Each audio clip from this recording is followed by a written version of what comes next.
As I turned to walk away, I said something along the lines of, maybe we can have coffee and talk about your future. And he said, thank you for standing up for us. It gets me a little choked up. But I turned her back and I said, hey, dude, you don't have to thank me for speaking out about injustice. You don't have to thank me for speaking out about equality. Then I said, you don't have to thank me, dude. I could be you and you could be me. I could be in your shoes. You could be in my shoes, and right is right.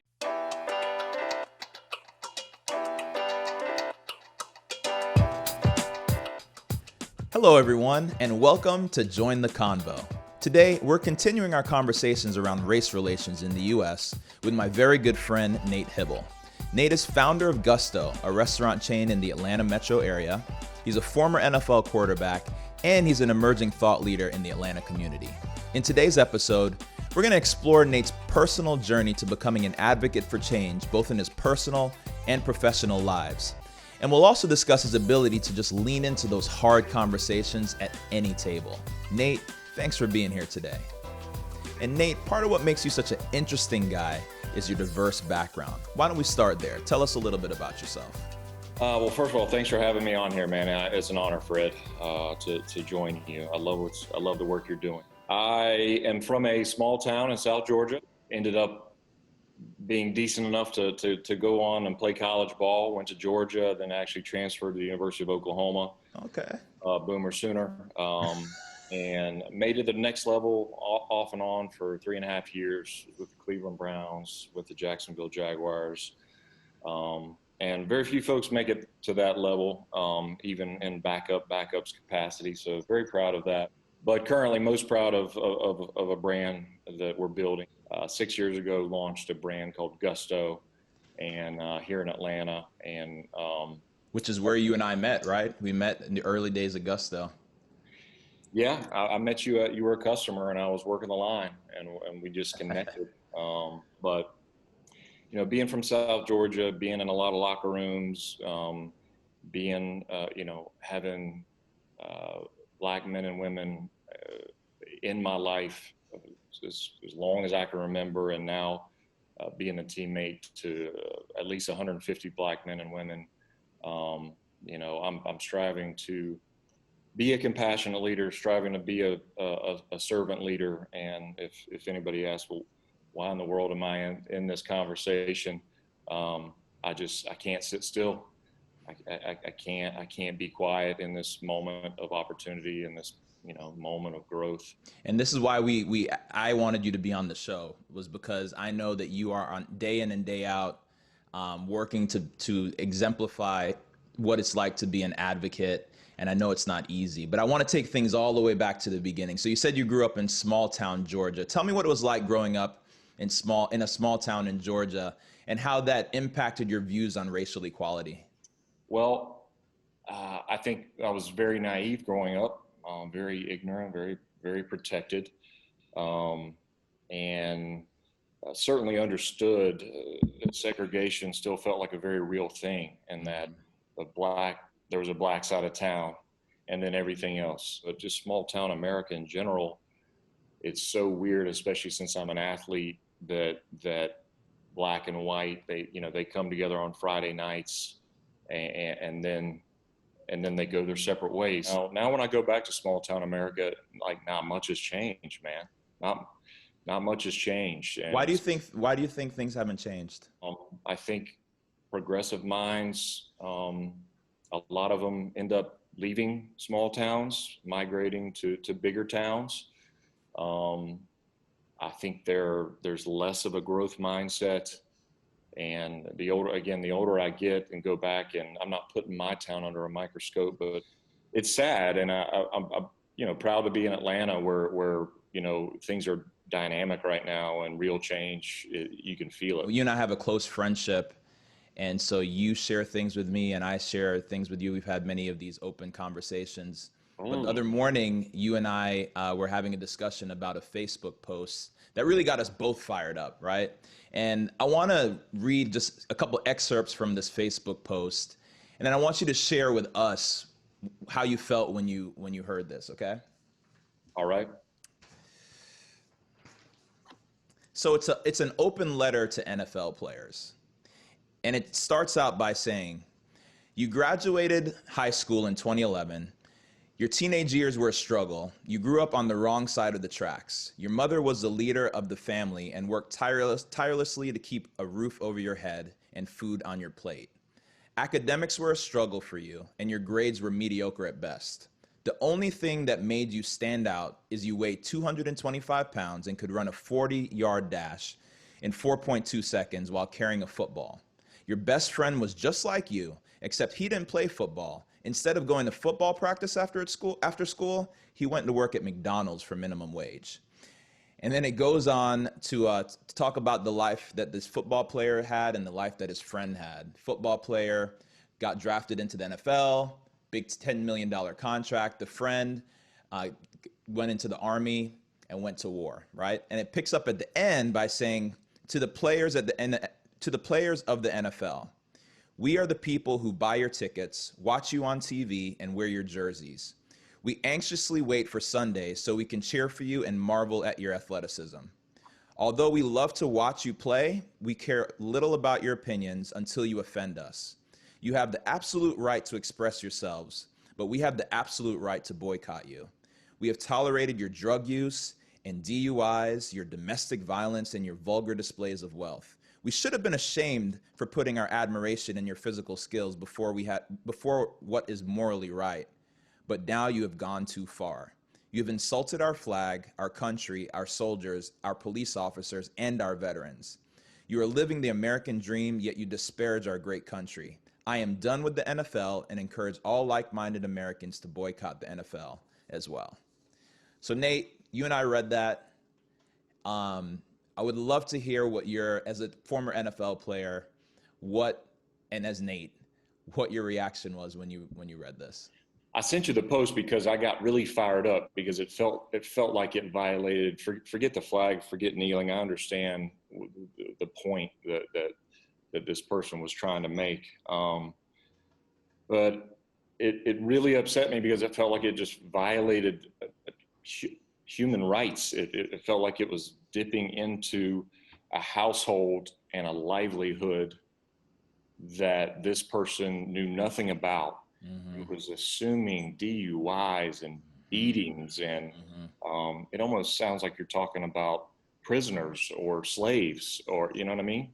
That was one of the reactions I had. Yeah, Nate. You know, when I read the letter, I was thinking, there's such a we versus you mentality to it. Like, we have done this. You're so lucky that we even pay attention to you. We pay your salary. We this and you.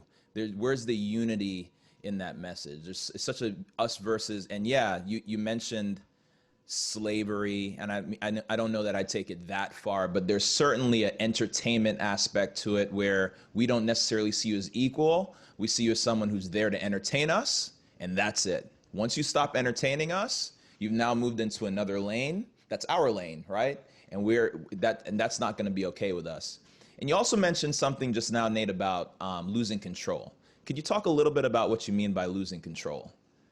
Well, first of all, you articulated that first part really well, Fred, and I want to address that because teammates of mine who, again, growing up in the South and hearing run, N-word, run on Saturday, on Sunday, hearing that where, in the South, but then, raising that flag for that school, it's so, that's so wrong. There's so many things wrong associated with like rooting for this team and rooting for the touchdown, but not rooting for the individual. And I can't look my former teammates in the face and not say something. You know what I mean? So where else do you find this defensiveness? Do you think it's a generational thing?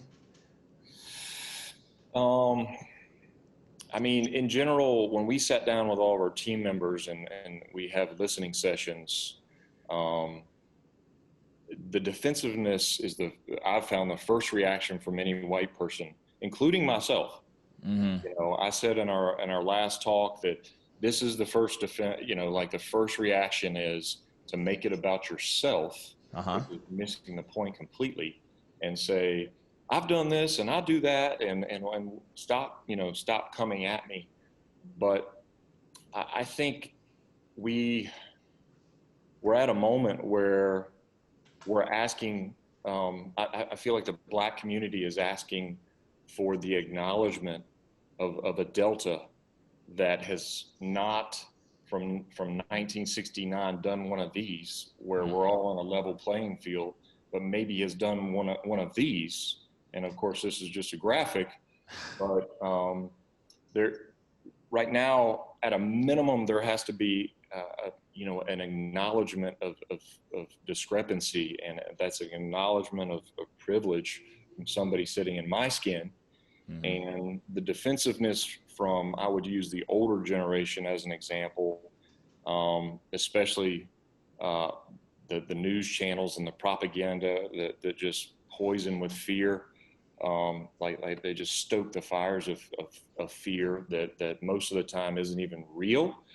But I feel like the older generation feels like this battle and these battle lines were fought in the 60s and 70s. And we've already had these conversations, fam. Like, we're good. Don't drag these inequalities in our face again. I don't want to hear about the police treating people of color differently, because it's not true. We've already fought these battles, and we've already moved on. And now if we're talking about it, you're making me feel guilty about the last 30 years of my life. And then the conversation moves into politics and the future of this country and yada, yada, yada. So I've had a harder time with the conversations with older people. There's a lot of talk now about cancel culture, and essentially cancel culture is where if someone says the wrong thing or represents, you know, the wrong hashtag, you just cancel them out, right? And there's some unhealthy aspects to cancel culture. But then there's also the question of, is it worth your time investing in some people whose opinions may not change? And you may not want to cancel them, but does it make sense to just not have the discussion with them and not keep them as close? What do you think about that, Nate? Well, two thoughts. The first is social media is wonderful, and it's straight rat poison. You know, I mean, I don't think that we would know about a lot of these injustices, and I don't know that we would be having some of these dynamic conversations about inequality if the world wasn't connected. I also don't think we'd have this cancel culture. You know, you wouldn't be able to cancel folks out, not publicly at least, you know, as easily, and drag them through the mud. So that's good and bad, and I struggle with that a little bit.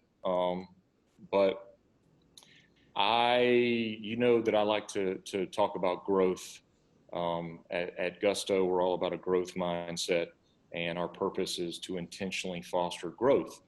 And one version of growth is pruning. Nate, I have to interrupt you. Okay. I don't know if you can hear this outside, but there's literally a protest going on.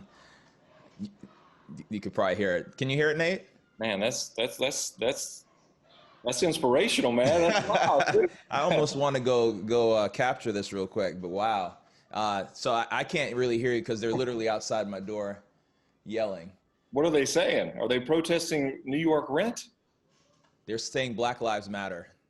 How does that make you feel, dude? Yeah, I know. Well, and we've talked about that before, right? When these protests happen and you hear as a black person, it warms my heart. It brings a tear to my eye to know. And there's been protests every weekend since George Floyd died. They're coming close. And so I know that the majority of the people outside, even without looking, are not black, right? So to see that happen, to hear what you're saying on this talk that we're having, it's comforting. I wish more people knew how those words hit. You know, when I hear all lives matter, I wholeheartedly agree that all lives matter. But when you hear it in response to Black Lives Matter, that stings. That cuts right to the heart. And Nate, you're great at walking in other people's shoes and having empathy. Try. Yeah, you're working towards it, and you are a great example of that. But I just wish that other people just knew what it felt when we hear that. It's painful. So just as proud and heartwarming as it is to hear these people outside my window right here, it's equally as painful to hear, the rebuttals. And that's why I wanted to have you on here today, to just let people like myself know that you're in the fight with us. These people marching are in the fight with us. Not even that it needs to be a fight. I wish it wasn't. So back to the point you were making, this should just be table stakes. Equality is equality. I want to have the same opportunities as you do. I don't want to have discrimination should not exist. That's the goal we're reaching. And until we have no gap, then we should fight for equality. That's it. As long as some people are fine saying, oh, there's a gap. That's just how it is. That's how it's going to be. Talk about privilege, right? Because it doesn't impact your life. So Yeah, anyway. well, I think that's the key point. If you haven't had to live with it, it's easy to be, to point the finger and to use examples that don't make any sense. But if your life was different, if you were born into a different household, if you were born with a different skin color, come on, I don't know how you can't consider that. And I'm sorry it makes you feel bad. I think the all lives matter. I mean, of course, all lives matter. Duh. Duh. All lives matter. Give me a break. Black Lives Matter. The All Lives Matter response to Black Lives Matter is a perfect example of white defensiveness, in my opinion, and from my viewpoint, it is. I don't want to push this group of people who feel disrespected to the front. I don't want to have these conversations. It doesn't benefit us. We've already had these conversations. Everything's fine. Everything's fine. So how about all lives matter instead? And I picture myself as a black man seeing a sign in somebody's yard that says Black Lives Matter. I can only imagine, as I told you, Fred, and it gives me chills to think about it, that I would be looking around wondering if I was like in the Truman Show or a damn movie or something, because I'd be like, there are folks with signs in their yard that don't say let's win on Friday night or go dogs. They say that my skin matters. And I heard a comedian talking about all we're fighting for is mattering. I mean, what a bottom. All we're asking for is to damn matter. But I think it's a good place to point out that I feel like it's a movement, it's a brand, it's something, it's a rally cry that is intended to bring this conversation to the forefront. It is not about burning down houses. It is not about burning down buildings. It is not about making you uncomfortable, in your nice home. I think in 2020, it's about those of us that have been in the middle and those of us that have had compassionate hearts for things like this over time. This is a moment for us to harness it and articulate it.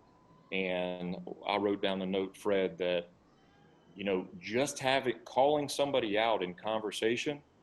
I have friends that I've called out that now they act differently. We move differently in conversations. In a good way, Nate? It's been a positive? In a good way, but I was just going to make the point that calling out one bullshit comment that involves racism in the South is way more powerful than any Instagram posts. I mean, that's just my opinion. And I own and drive an emerging, brand in the South. And of course, social media matters. But I think one conversation at a time amongst the majority, that is change from my side of the table. You mentioned that you are leading a company in the South. And so I want to talk just a little bit about Gusto and what you're doing with Gusto. So tell me about Gusto's mission in terms of racial equality and how you measure whether you're having success along those lines. Well, I mean, our mission is just to be an inclusive company, and equality is a no-brainer. I mean, we're gonna pay people and advance people based off their merits and what they can accomplish and what they bring to the table, not their sex, not the color of their skin, not their preference. I'm very proud of that. We are an extremely said colorful, company in a lot of different ways. We're very diverse, and we love to love on each other. And I think in our values and action, wrote that we lean into the thought that our differences can make us powerful. If you ask any of my team members, I do this quite a bit, and it's just so much stronger than a handshake. And we can't hug right now, but if you have a growth mindset, I do believe that Fred, you and I make each other better as human beings, even though we're obviously different. Right. And we're just at the beginnings of growing this company, but probably half of our leadership team is a person of color, and this has just happened naturally. And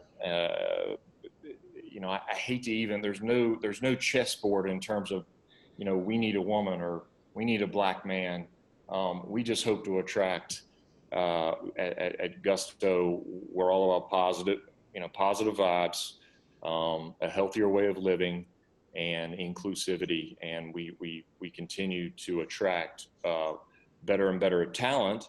And I think a company like Gusto is one that represents a future that this country should be chasing. Did you say half your leadership team? I'll just say that I'm proud of the diversity that we have with our company, and we feel like it makes us stronger. It gives us more perspective. It gives us fewer blind spots. I love that it's so central to the core that it doesn't sound like you need to have metrics to track in terms of diversity. It just is who you are. Is that right? You don't have metrics that you're tracking. I mean, we don't. Like I said, that's a tricky conversation, but there are no boxes to check. We're just moving along and interviewing folks, and if we like them, basically, if they speak our language, which is about growth and compassion and changing the world and growing a meaningful brand, we're in. I don't give a shit what you look like. And that's powerful. I love that. You told me a story recently that I think really showcases your leadership and your heart for equality at Gusto. I was wondering if you'd be willing to share that story that starts out with you pulling weeds, right? Recently I was at one of our shops. It was Saturday morning. I was outside pulling weeds. I was sweating profusely. It was 100 degrees, and my guys were having a team meeting in one of our shops. And I came inside, and about half the folks that were there, knew of me but didn't know who I was. They were surprised I was out there pulling weeds, and my shirt was soaking wet. And aspire to be a humble leader, aspire to be a servant leader, but I also enjoy gardening. Okay, let me just put it we can see you have some nice plants behind you. Yeah, I mean, I never saw that coming, but it's just nice therapy. But I had one particular team member that came up to me, behind a mask, and he was a young black man, and he said, "It's so nice to meet you. I've been wanting to talk to you. You've done the two things in life that are my dreams. You've played football at a high level, and you are now a successful restaurateur. I want to own a restaurant, and I want to be a part of a community." And he pulled his mask down. He had a beautiful smile, and I won't use the young man's name, but what came out of me was, just getting started, dude. Actually speaking on racial injustice and racism in the South is something that I'm super passionate about. And it kind of blew his mind a little bit. And he said, I can imagine. I can tell via our social media, and I've heard some of these conversations. And as I turned to walk away, I said something along the lines of, maybe we can have coffee and talk about your future. And he said, "Thank you for standing up for us." It gets me a little choked up, but I turned her back and I said, "Hey, dude, you don't have to thank me for speaking out about injustice. You don't have to thank me for speaking out about equality. And of course, I didn't want to hurt the young man's feelings because I understood where he was coming from. But at the same time, it struck me, if I put my hand on his shoulder before I left and I said, "You don't have to thank me, dude. I could be you and you could be me. Um, I could be in your shoes, you could be in my shoes, and right is right." The fact that you were floored that he thanked you means that there's a gap there, right? Because in his mind, he's very thankful. In your mind, you're like, I can't even believe that you have to thank me. I mean, I think that we as black people and you as white people are still trying to figure things out in terms of what's in my mind, what's in your mind. And I think the best thing you can do is just share what your values are, like you did in this example. Piggybacking on top of that, Fred, I think that the black community needs to recognize that there are plenty of loving folks in the majority that don't know how to talk about it. I mean, Mm-hmm. just the fact that I say black men and black women instead of African American, there Yeah. are a lot of folks that don't know how to move. So educating ourselves on what's right and what's wrong, reading a book or two, which will probably blow your mind as books do. You know, a lot of history is always written by the winners. You know, history is written by from a certain point of view. So um, I think I've been taught by certain team members of color say, you don't have to say African American anymore, dude. You know, you like we believe you. We understand. Just use black, brown. You know, whenever I told one of my team members that this was a year ago that I didn't see color. I know you and I have talked about this, and she said, "Don't say that, man, because from my chair, what you're doing is you're taking away the the discrepancy. You're taking away that gap. You're removing this brown skin that I walk in America all day, every day, and Mm-hmm. you're saying we are level by saying I don't see color." Of course, she also said, "I understand where you're coming from. It's from a place of compassion, and you're trying to level us up." But I think that's a good example of a blindness on the white people side of things. We don't really know how to move either, man. So Yeah, yeah. what you're doing is important. We got a letter from somebody, or I got a DM from somebody who's a viewer of the show, and she's facing a challenging situation, and she wants our advice. So I'm going to read what she sent, and then let's try and give her some advice. I'm going to call her Megan. All right. So Megan says, "Hey there, I love the town hall and the show you started. The situation at the end of the Girls Gotta Eat podcast, where they called and asked you about friends not getting it, really rang true to me, and sometimes I've been struggling with it. I'm hoping maybe you can touch on a situation like this in an upcoming show. She's a bridesmaid in her wedding, in her friend's wedding, so unfortunately she can't just distance herself. It's either she cuts herself out in a semi-public way, aka leaving the wedding party, or stay and try and break the echo chamber that's within that friend group. She says she is the only friend in the friend group who has this type of opinion. Um, she says, I'm the only opposing view in her life. If I stay, I don't want people to think that I agree with her ideals. I also feel a sense of, if you can't stand with me in this movement, then I can't stand with you. I feel so passionately about the Black Lives Matter movement and ending systemic racism. I'm not sure what the right thing to do here is." She also says, at the end of the day, saving lives and giving people justice is more important than saying I love you in front of a group. I'm a romantic. I want the wedding and the family and the life love, but not at the expense of marginalized lives. So do I stay or do I go? So, Woo! yeah.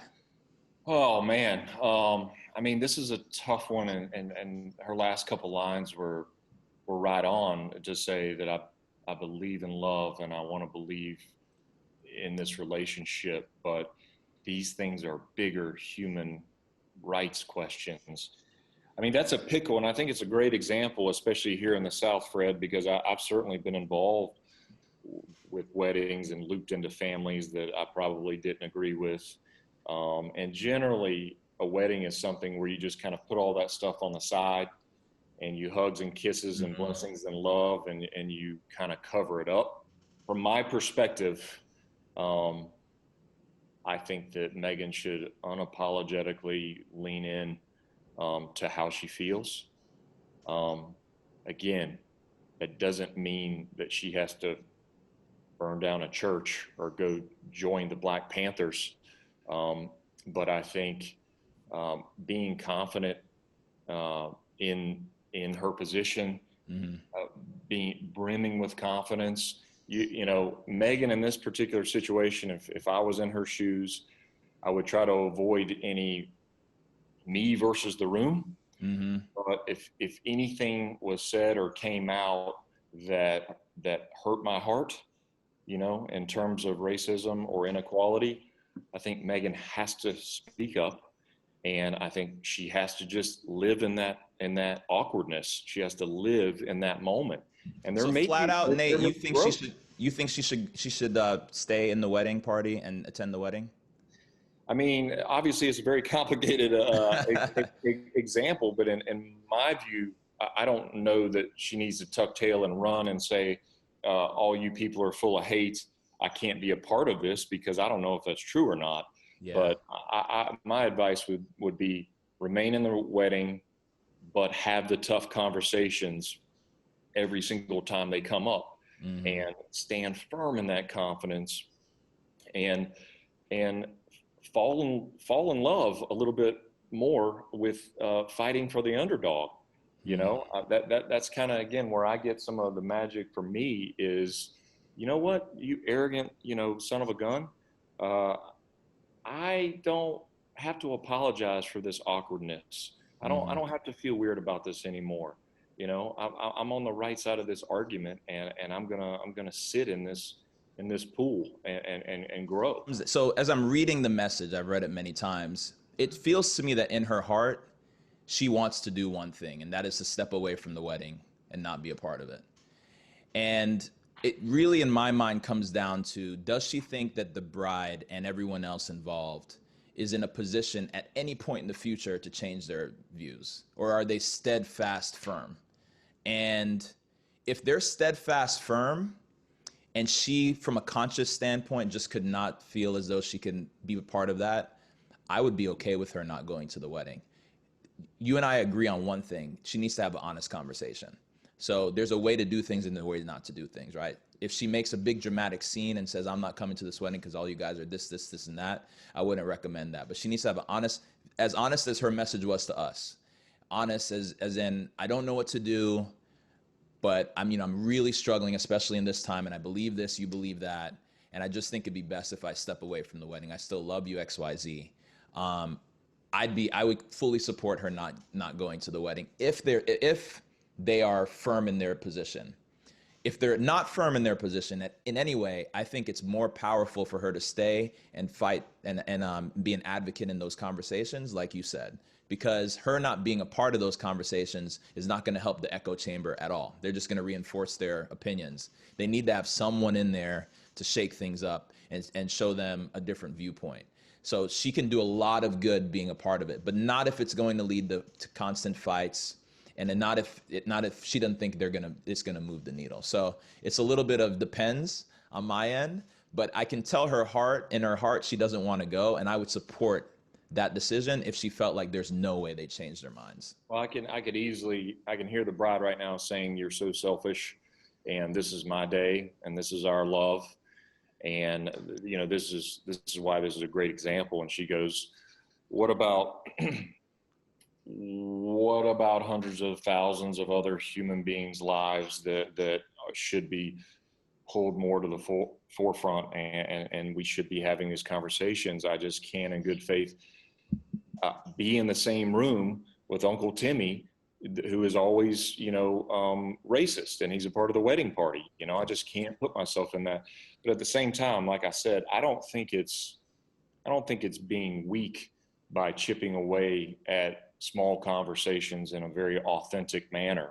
And it's almost impossible in this example to say, she's not going to be able to read the room and gauge whether or not the grandparents are already gone and nothing's going to change. Right. But then this table over here, I probably have some advocates, but I think it is a great example of the complexity that we're living in, and the constant questions and the constant fluidity. And again, I keep coming back to confident. Be confident in what your heart is telling you, and have the courage to have it come out of your mouth. So important. But that is at a minimum what's being asked, in my opinion, from my Black friends, is not even come protest with me, but have these things, if they're on your heart, come out of your mouth and enter society, and that's how we grow. From a Join the Convo standpoint, we encourage people to share their situations, and we're here to help. And Nate, I thank you for sharing your advice to Megan. And Nate, I also, she and I will continue to be in touch, and we'll see what happens there.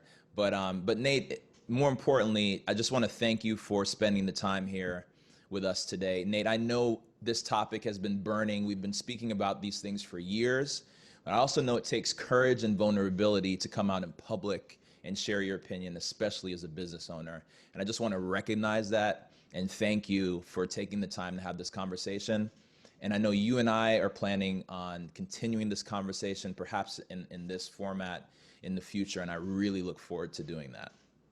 Well, I want to say, sing your praise, Fred. You're harnessing the opportunity to have meaningful conversations, bring folks with different viewpoints together in a non-judgmental, non-condescending, non-combative way.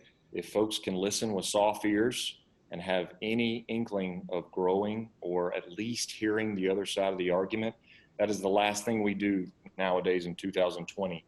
Everybody talks, but very few people listen. They're talking. They're not listening because they already know what their answer is going to be. So for me, this feels right on point for seizing the opportunity.